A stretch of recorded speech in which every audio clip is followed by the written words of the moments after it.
Merci à vous tous d'être venus. Je sais qu'il y a eu déjà une présentation il y a 2 semaines, alors c'est assez rapproché, mais pour une question, disons, de temps, je ne pouvais pas venir à un autre moment. Et aussi, merci à Orthodoxicom de s'être déplacé pour cette présentation. Alors, je vais commencer par évoquer un souvenir de l'époque soviétique.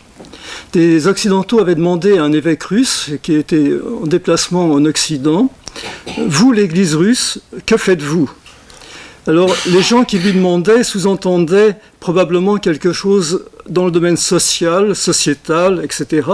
Et l'évêque a répondu simplement « la liturgie ». Mais quoi encore, lui demanda-t-on. L'évêque a répondu à nouveau « la liturgie ». On ne pouvait donner une meilleure réponse. La raison d'être de l'Église est précisément la liturgie.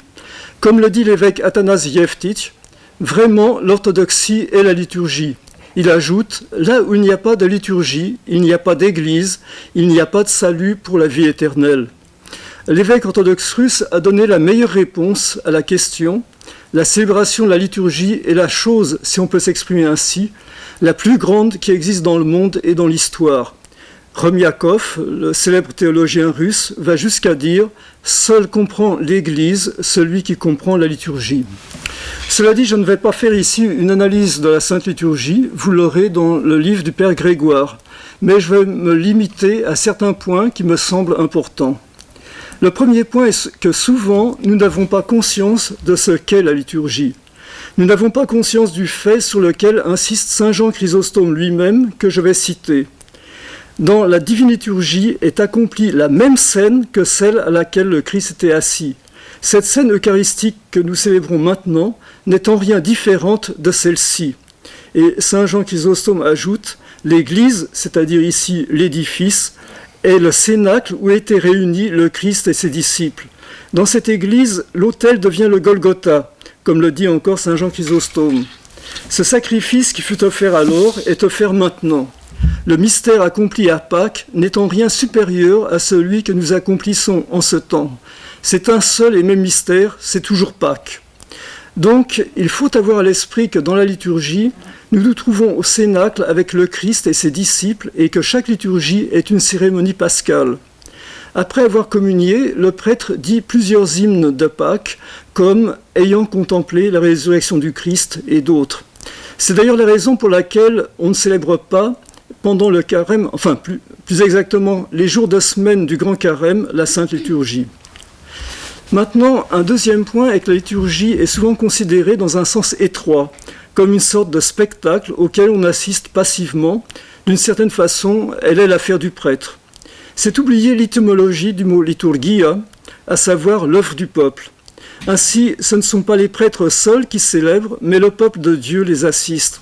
C'est pourquoi toutes les prières et tous les hymnes de la Sainte Liturgie sont écrits de telle façon que l'on prenne conscience que ce n'est pas seulement le prêtre qui célèbre, mais tous les chrétiens rassemblés dans l'Église. Prions le Seigneur, soyons attentifs, dit le diacre ou le prêtre, car nous célébrons tous ensemble la Sainte Liturgie.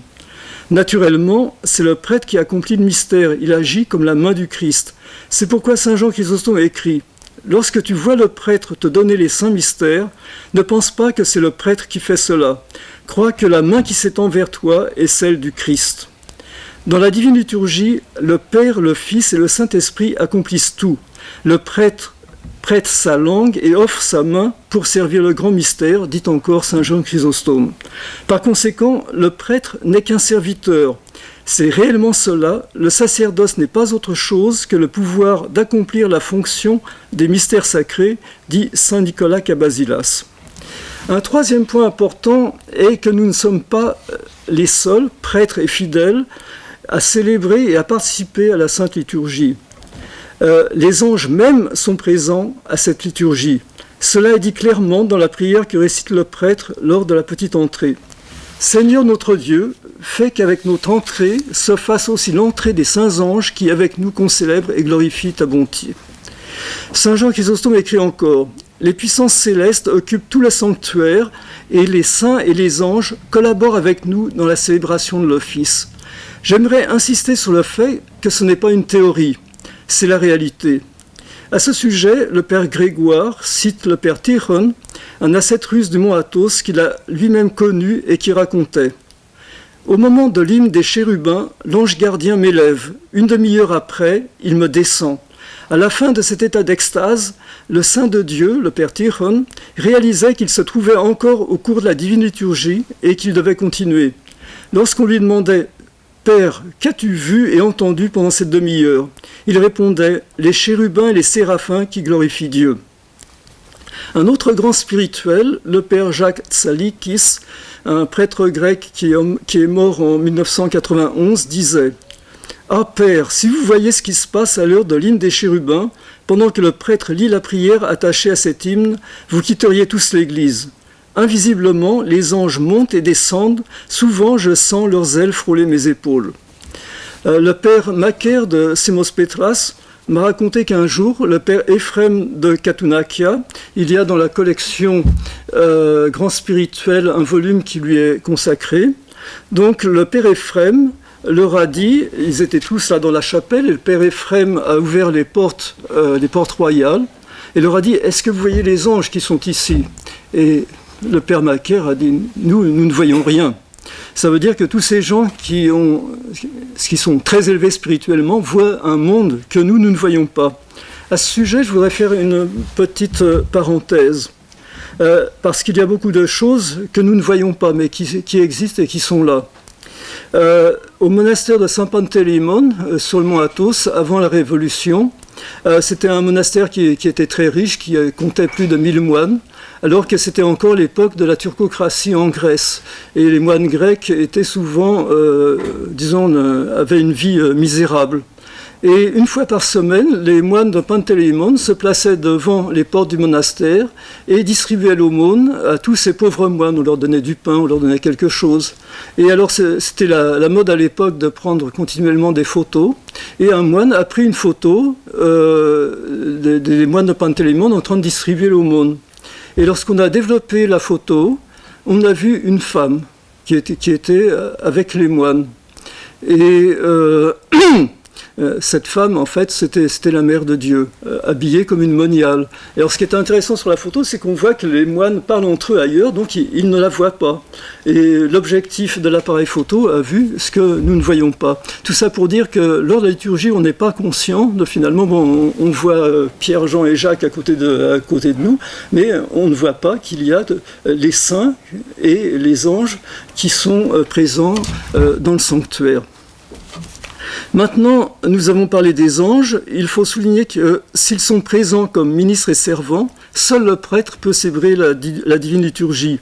Un Hésychas du mont Athos a écrit « Lorsque le prêtre pur et digne entre dans le sanctuaire sacré pour célébrer la sainte liturgie, il est entouré invisiblement par une grande foule d'anges incorporels et divins qui le servent durant toute la sainte liturgie avec beaucoup de révérence. Mais bien que les anges servent le prêtre durant la sainte liturgie, ils ne peuvent la célébrer eux-mêmes, sans prêtre. Ainsi, le prêtre ressemble à quelques grands officiers de l'empereur, tandis que les anges sont semblables à ses soldats et ses serviteurs. Donc, on voit que le Seigneur a donné aux hommes un pouvoir qu'il n'a pas donné aux anges mêmes. Et cela nous amène à parler de l'attitude que nous devons avoir à l'égard du prêtre. Souvent, nous voyons en lui un homme avec toutes ses faiblesses. Or, selon les paroles du Père Grégoire, le prêtre est le ministre du mystère du salut de l'homme. Par son ministère, l'homme se sépare du péché et est conduit à Dieu. C'est pourquoi un auteur byzantin a écrit « Celui qui aime le Christ honorera et aimera le prêtre quel qu'il soit, car c'est par lui qu'il communie au saint mystère. » Saint Cosmas d'Étolie, que l'on appelle égal aux apôtres et qui a parcouru à pied toute la Grèce au XVIIIe siècle pour prêcher, dit dans l'une de ses homélies « Si je vois un prêtre et un ange, je saluerai d'abord le prêtre et ensuite l'ange. » Maintenant, j'aborderai deux autres points qui me semblent essentiels dans notre approche de la Sainte Liturgie. Tout d'abord, notre attitude avant la célébration de celle-ci.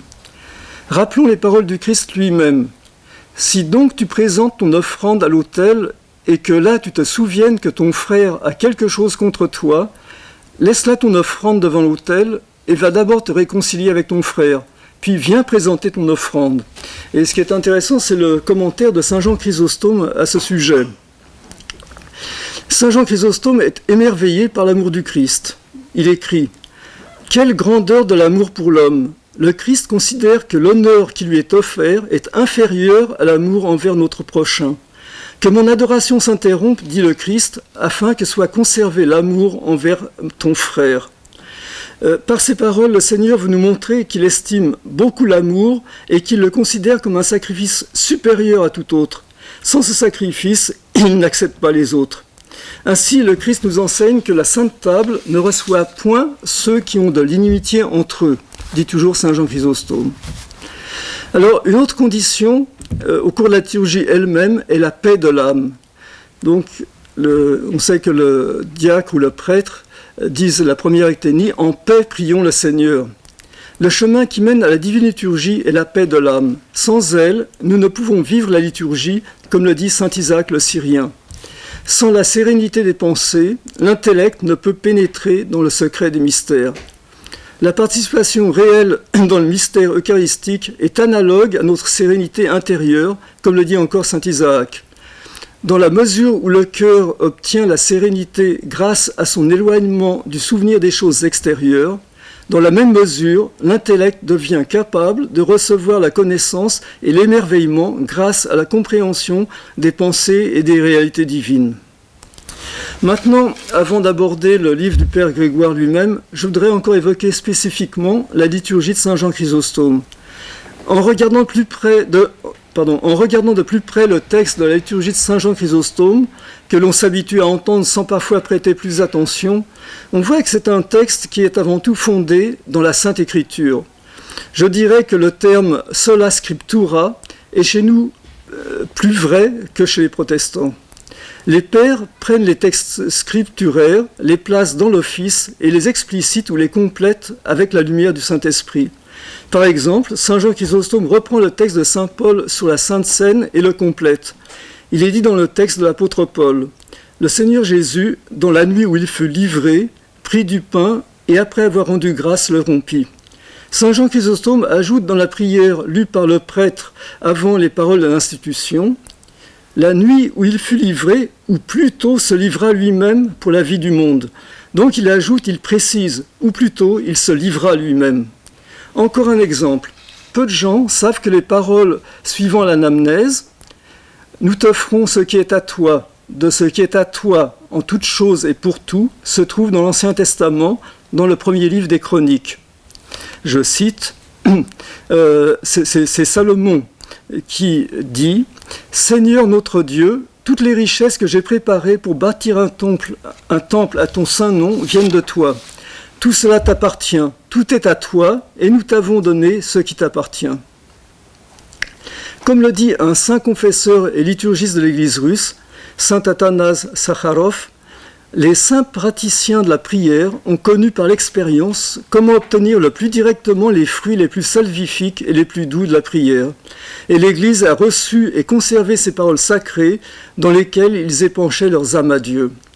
Car je pense qu'il est nécessaire d'insister sur cela.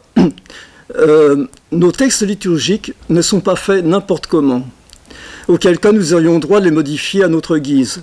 Tout y est pensé, c'est le fruit de la prière et de l'action de l'Esprit Saint. Sommes-nous conscients du fait que nous avons le bonheur de prier Dieu avec les paroles par lesquelles Saint Jean Chrysostome priait lui-même? Et jusqu'à l'ordo, le typicone, il ne s'est pas créé n'importe comment. Je citerai cet exemple. On m'a demandé récemment de faire un texte d'explication sur le sacre d'un évêque. Et j'ai découvert la chose suivante.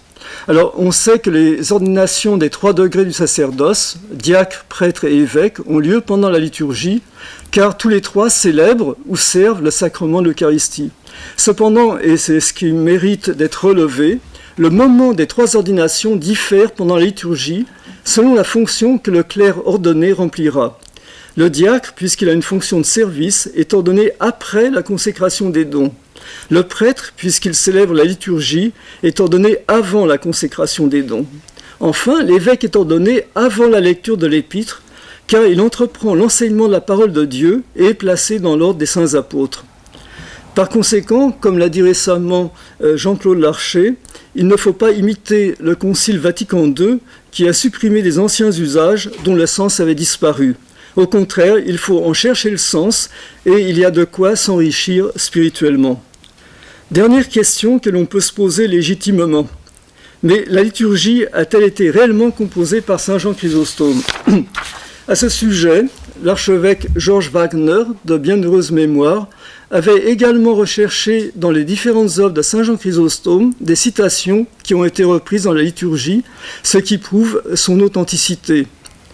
De l'étude de l'œuvre de saint Jean Chrysostome, il ressort en conclusion, dit l'archevêque Georges Wagner, que le noyau central du formulaire de la Divine Liturgie est constitué par une série de prières qui nous ont été essentiellement transmises comme saint Jean Chrysostome les a prononcées en tant qu'évêque de Constantinople.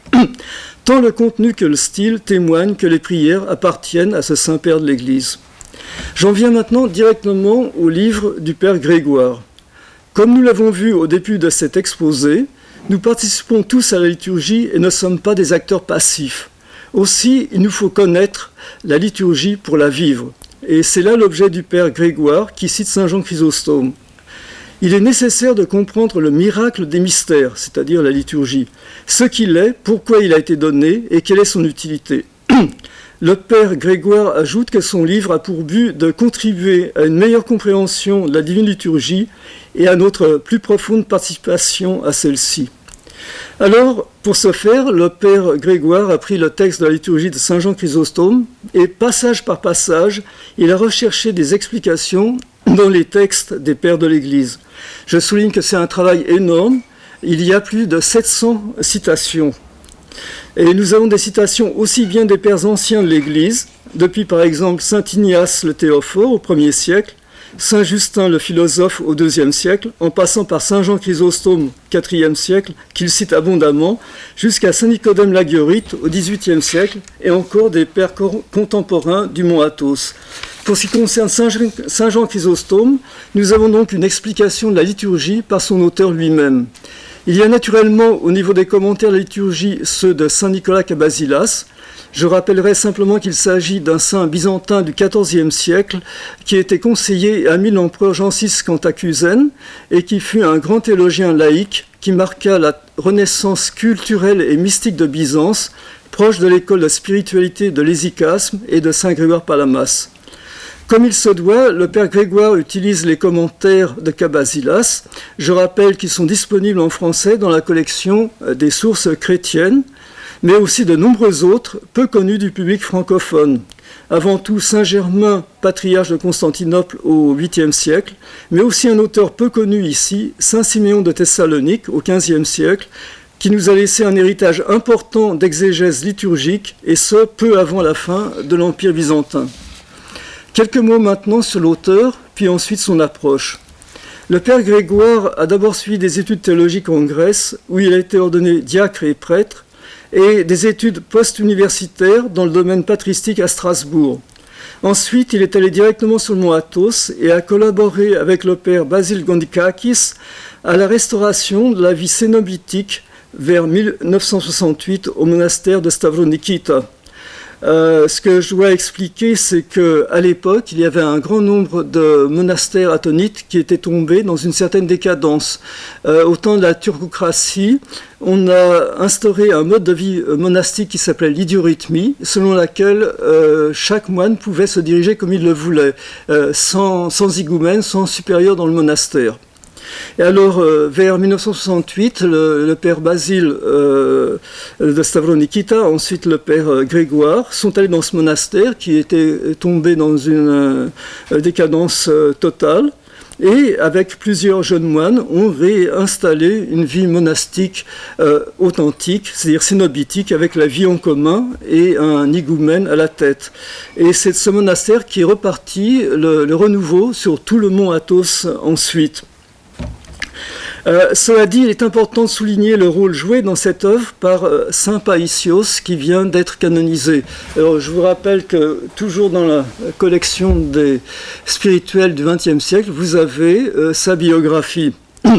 Alors, le Père Grégoire a été enfant spirituel du Père Païsios, non seulement à Stavronikita, mais par la suite également, lorsque le père Païssio s'est installé dans une cellule près de Cariès.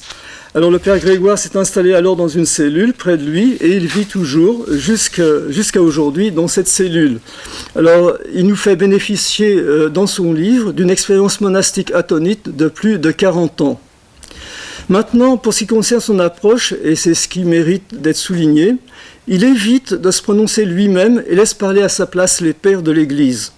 C'est un réflexe typiquement atonite. On sait que les pères savent prier mieux que nous, c'est pourquoi on respecte scrupuleusement l'ordo, le typicone, seulement Athos. Saint Païssios disait que lorsqu'il s'est installé dans une nouvelle cellule, il a vu un clou sur un mur. Il ne l'a pas déplacé. Il a dit certainement le moine qui était avant moi avait des raisons de le faire. Moi, je n'y touche pas. Ça montre cette humilité envers les anciens et ça d'autant plus naturellement devant ce qui est saint, devant la Sainte Liturgie. Un autre saint, Saint Justin de Thiélier, disait que chaque question de l'Église doit être approchée avec la crainte de Dieu, la foi et l'amour de la liturgie. Et c'est précisément là l'approche du Père Grégoire. Ce n'est pas une approche de type intellectualiste. En outre, il ne se limite pas aux écrits des pères, mais cite également des saints contemporains qui ont une expérience de la grâce. Alors, que nous apporte ce texte du Père Grégoire ? Il faut dire que c'est un livre qui a connu un grand succès en Grèce et que c'est la première explication de ce type qui paraît en français. Certes, il y avait dans les sources chrétiennes, comme on l'a dit tout à l'heure, les commentaires de saint Nicolas Kabasilas, ou encore un niveau tout à fait inférieur poétique, les commentaires de Gogol, mais il manquait une explication complète, plus contemporaine. À ce sujet, permettez-moi une parenthèse. La liturgie de Saint Jean Chrysostome, un texte du IVe siècle, est parfaitement contemporaine. On prie par exemple pour la salubrité de l'air, donc nous n'avons pas attendu les écologistes. Au demeurant, un texte patristique inspiré du Saint-Esprit ne porte pas la marque de son temps. Il est à la fois ancien et parfaitement contemporain. Je rapporterai ça un peu à l'icône. Si vous prenez une icône byzantine et une icône du XVIIIe siècle, disons style Saint-Sulpice, on n'en est pas loin. Donc l'icône byzantine qui porte en elle l'expérience spirituelle de l'Église n'est pas marquée par son temps. Tandis que là, lorsqu'on a voulu faire vraiment de la peinture au lieu de l'icône au XVIIIe siècle, bon, c'est quelque chose qui porte le cachet de son époque. Cela dit, dans le livre du Père Grégoire, nous avons le déroulement complet de la liturgie depuis la prothèse jusqu'aux prières après la communion. Le texte de chaque passage de la liturgie est cité, suivi de commentaires. C'est aussi une occasion pour nous, non seulement de se pénétrer des commentaires, mais aussi de relire le texte de la liturgie de Saint Jean Chrysostome chez soi. Saint Théophane le Reclus insiste par exemple sur le fait qu'il convient de lire posément, en dehors du moment de la prière, les textes des prières du matin et du soir, s'en imprégner de telle façon que lorsqu'on les lit, ils nous soient familiers. Je cite. Il faut de temps en temps, et pas seulement pendant le temps de la prière, s'asseoir et réfléchir au contenu des mots et les éprouver, les ressentir. Lorsqu'après cela, vous réciterez vos prières, les pensées que vous avez ressenties vous reviendront. Cette lecture permet encore de découvrir ou mieux connaître les textes qui précèdent la liturgie même, ceux de la prothèse, c'est la vie cachée du Christ, ou encore des prières lues à voix basse. Ce qui est important dans le travail du Père Grégoire est qu'il nous donne non seulement des explications sur la Sainte Liturgie, mais aussi comment la vivre. Nous avons déjà évoqué quelle doit être notre attitude avant et pendant la Sainte Liturgie. Le Père Grégoire développe ce sujet. Il y a aussi un enseignement à tirer de ce livre, à savoir qu'il ne faut pas abréger la liturgie. Le Père Grégoire explique la raison des différentes paroles et rites. Comme nous l'avons vu, ceux-ci n'ont pas été faits n'importe comment, ils sont le fruit de l'expérience de la prière des saints. En outre, si l'on prend l'exemple de l'ecténie des catéchumènes, qui a été supprimée dans certaines églises locales, et ce n'est pas le cas sur l'Athos, Saint Simeon de Thessalonique, à qui l'on opposait qu'il n'y avait plus alors de catéchumène, expliquait que l'enfant, de sa naissance jusqu'au baptême, est un catéchumène. Au demeurant, les choses peuvent changer, et c'est le cas aujourd'hui, lorsqu'il y a des catéchumènes partout dans le monde orthodoxe, que l'on pense seulement à l'Afrique, où il y a actuellement des dizaines de milliers de catéchumènes. Maintenant, quelques mots sur la traduction. Tout d'abord, j'ai utilisé la traduction de la liturgie du Père Placide de Sey, d'autant plus qu'il suit le typicone du mot athos. Il y a en effet quelques différences peu importantes avec le typicone slave ou grec moderne. Ensuite, je dois dire que j'ai beaucoup emprunté, pour ce qui concerne les écrits de Saint Jean Chrysostome, à la traduction de Janin faite au XIXe siècle. Certes, elle s'écarte parfois du texte, auquel cas j'ai fait des rectifications, mais généralement, non seulement elle traduit bien le sens, mais aussi elle garde en partie la saveur de l'original. Ce n'est pas pour rien que Saint Jean est appelé Chrysostome, c'est-à-dire bouche d'or. Il faut dire que la langue française s'est considérablement appauvrie et que ces traductions du XIXe siècle sont d'une grande richesse. Alors, je vous signale à ce sujet que vous pouvez trouver sur Internet la traduction de toutes les œuvres de Saint Jean Chrysostome faites par Janin sur le site de l'abbaye de Saint-Maurice en Suisse. Alors, pour terminer et pour revenir à la liturgie elle-même, je souhaiterais insister sur le fait que nous devons être conscients de ce qu'elle est, du bonheur que nous avons d'avoir ce don immense du Seigneur. Nous avons vu que nous avons le privilège de participer à la même liturgie que celle de la Seine, elle ne lui est en rien inférieure. C'est pourquoi les canons de l'Église sont extrêmement sévères à l'égard de ceux, je cite, qui désertent l'assemblée eucharistique pendant plus de 3 dimanches successifs, sans raison importante, et ce canon va jusqu'à l'excommunication. Je cite le canon. Si un évêque, un prêtre, un diacre, quelqu'un du clergé ou un laïc n'a pas de raison grave ou un empêchement sérieux qui le retienne loin de son église, mais tout en vivant dans une ville manque la liturgie 3 dimanches en 3 semaines consécutives, s'il est clair qu'il soit déposé, s'il est laïc, qu'il soit privé de la communion. C'est le 80e canon du 6e concile œcuménique.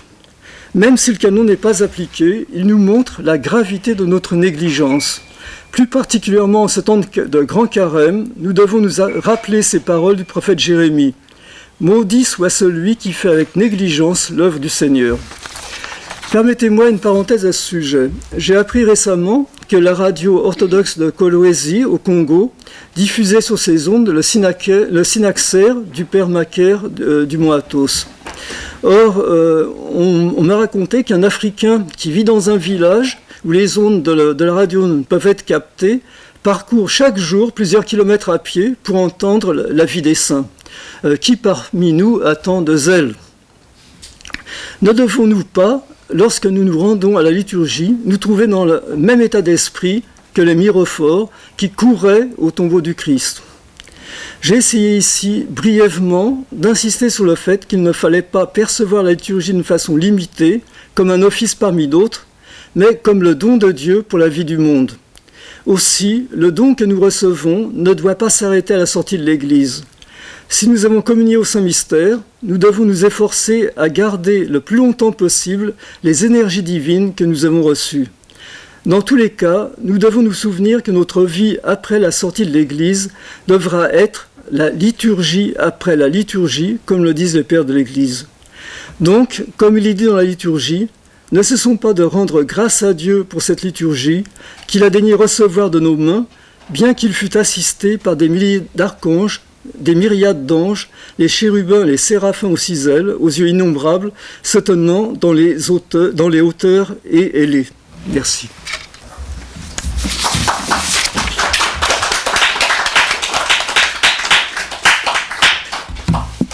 Avant de vous inviter à poser vos questions, si vous permettez, je vais vous lire quelques extraits.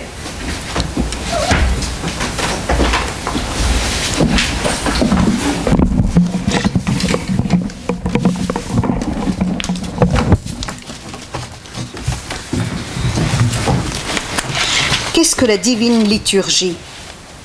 Une récapitulation de toute l'économie divine. Tous les éléments sublimes que Dieu accomplit pour ramener l'homme dans sa maison après la désobéissance et pour le faire sien à nouveau sont appelés l'économie divine. L'économie de notre Dieu et Sauveur au sujet de l'homme consiste à le relever de sa chute, à le faire revenir de l'état d'inimitié, conséquence de la désobéissance, à l'intimité de Dieu. Cet événement du salut en Christ, nous le vivons dans la divine liturgie et nous rendons grâce à Dieu. Les mystères redoutables qui sont accomplis lors de chaque assemblée des fidèles et qui offrent en profusion le salut sont appelés Eucharistie.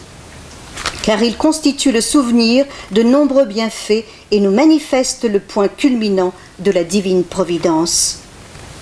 La divine liturgie permet en fait de revivre de manière sacramentale ces bienfaits et elle constitue la récapitulation de toute l'économie.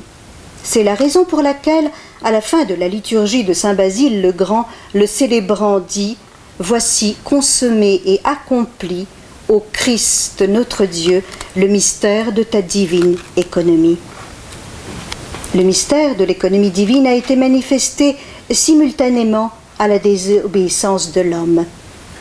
Le Maître, qui aime les hommes, vit immédiatement la chute et la dimension de la plaie, et s'empressa de recourir au remède afin que la plaie ne s'étendît et ne se transformât en blessure incurable. Il n'a cessé même un instant de montrer sa providence pour l'homme, animé qu'il était par son amour. Par des œuvres sublimes et des paroles prophétiques, Dieu a préparé l'homme à participer à la plénitude de la vie et de l'amour.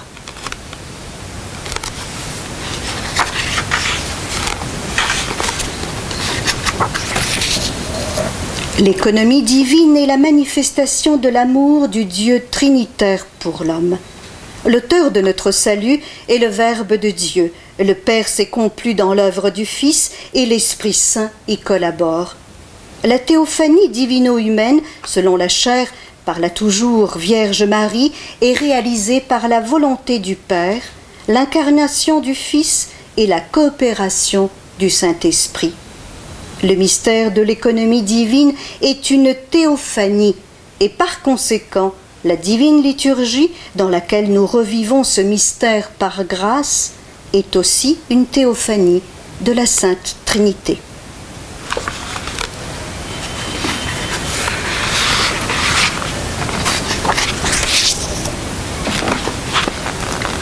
Nous et le Christ sommes un.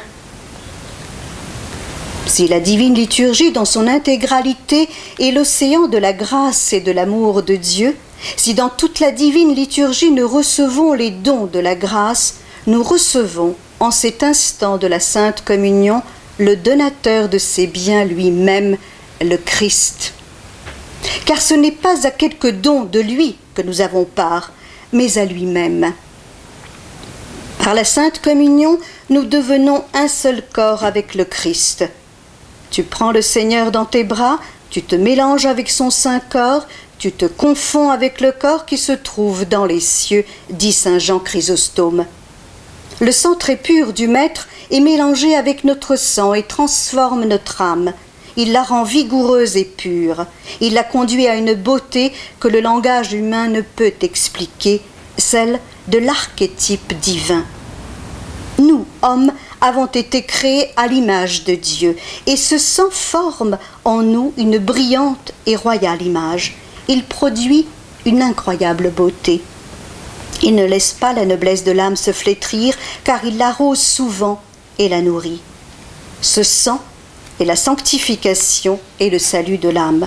C'est lui qui la lave, la purifie, l'orne, l'enflamme. C'est lui qui rend notre intelligence plus brillante que le feu, notre âme plus resplendissante que l'or. Le Christ qui vient en nous ne sanctifie pas seulement notre âme, mais toute notre existence, car par la divine communion se mêle notre corps à son corps, notre sang à son sang. Ô grandeur des mystères! Il est donc possible que l'esprit du Christ se fonde avec notre esprit et son vouloir avec notre vouloir, que son corps soit mélangé à notre corps et son sang à notre sang. Que devient notre esprit quand l'esprit divin s'en est rendu maître? Que devient notre vouloir quand le vouloir bienheureux le subjugue? Que devient notre argile, notre corps, quand un tel feu de la divinité a triomphé d'elle? La communion, mystère très pur, rend ceux qui y prennent part dignement, par grâce et participation, semblables à celui qui est le bien selon la cause. Et pour terminer, par la Sainte Communion, le fidèle reçoit en lui la vraie lumière, Son âme est unie au Christ, le soleil de justice. Son intellect est entièrement entremêlé avec Dieu et tout illuminé par la lumière divine. Le Christ devient pour le fidèle qui a communié à lui lumière et paix et joie, vie, nourriture et boisson, vêtements, habits, tente et maison divine, soleil véritablement sans déclin et astre toujours vaillant, lampe qui brille au-dedans de la maison de l'âme. Merci.